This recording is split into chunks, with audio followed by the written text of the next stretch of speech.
സ്ഥലം മാറിപ്പോകുന്ന മട്ടന്നൂർ നഗരസഭാ secretary S വിനോദ്കുമാറിന് യാത്രയയപ്പ് നൽകി. നഗരസഭാ ചെയർമാൻ എൻ ഷാജിത്ത് ഉദ്ഘാടനം ചെയ്തു. നഗരസഭാ ഭരണസമിതിയുടെയും ജീവനക്കാരുടെയും നേതൃത്വത്തിലായിരുന്നു യാത്രയയപ്പ്.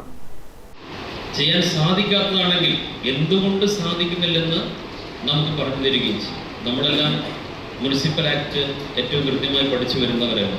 നമ്മളെ സഹായിക്കേണ്ട ഉത്തരവാദിത്വം അദ്ദേഹത്തിനുള്ളതുകൊണ്ട് ഏതെങ്കിലും വിഷയങ്ങളിൽ എന്തുകൊണ്ട് പറ്റില്ല എന്ന് നമ്മളെ ബോധ്യപ്പെടുത്താൻ അദ്ദേഹത്തിന് കഴിഞ്ഞു. അതുകൊണ്ട് ഒരു തരത്തിലുള്ള മാനസികമായ അകൽച്ചയും നമുക്ക് ഉണ്ടാക്കേണ്ടി വന്നിട്ടില്ല. ഇനി ഉണ്ടാകാനുള്ള സാധ്യതയുണ്ടെങ്കിൽ അത് വളരെ തന്ത്രപൂർവ്വം തന്നെ ഒഴിവാക്കാനും നമുക്ക് സാധിച്ചിട്ടുണ്ട്.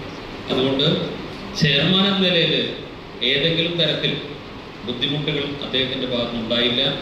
ഭരണസമിതിക്കും അത്തരത്തിലൊരു പ്രയാസമുള്ളതായി ഞാൻ മനസ്സിലാക്കുന്നുണ്ട്. ഇപ്പോൾ മുഹമ്മദ് ഖാനോട് പറഞ്ഞ് സെക്രട്ടറി പോകുന്നതുകൊണ്ട് ഏറ്റവും വലിയ പ്രയാസം എനിക്കാണെന്ന് ഞാൻ ചെന്ന മുഹമ്മദ് ഖാൻ അല്ല, എൻ്റെ വാർഡ് ഏറ്റവും സുന്ദരമായി കിടക്കുന്നത് സെക്രട്ടറിയിലോട്ടാണ്. അദ്ദേഹം രാവിലെ എഴുന്നേറ്റിട്ട് കുത്തിയൂർ റോഡിലൂടെ നടക്കുമ്പോൾ എല്ലാ വേസ്റ്റും ഉണ്ട്.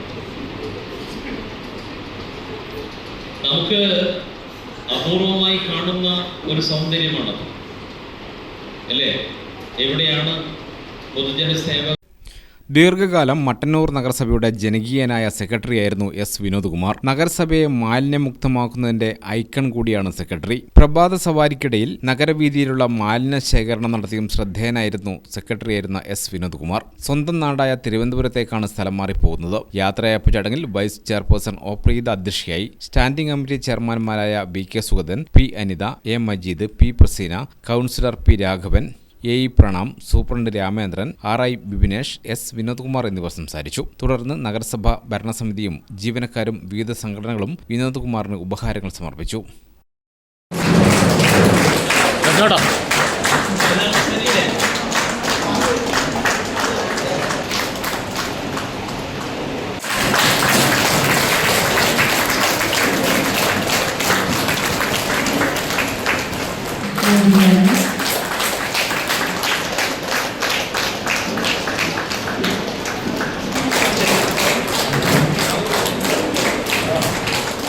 തുടർന്ന് എസ് വിനോദ്കുമാർ നഗരസഭയ്ക്ക് നൽകുന്ന ഉപഹാരം ചെയർമാൻ എൻ ഷാജിത്തിന് കൈമാറി. ഗ്രാമിക ന്യൂസ്, മട്ടന്നൂർ.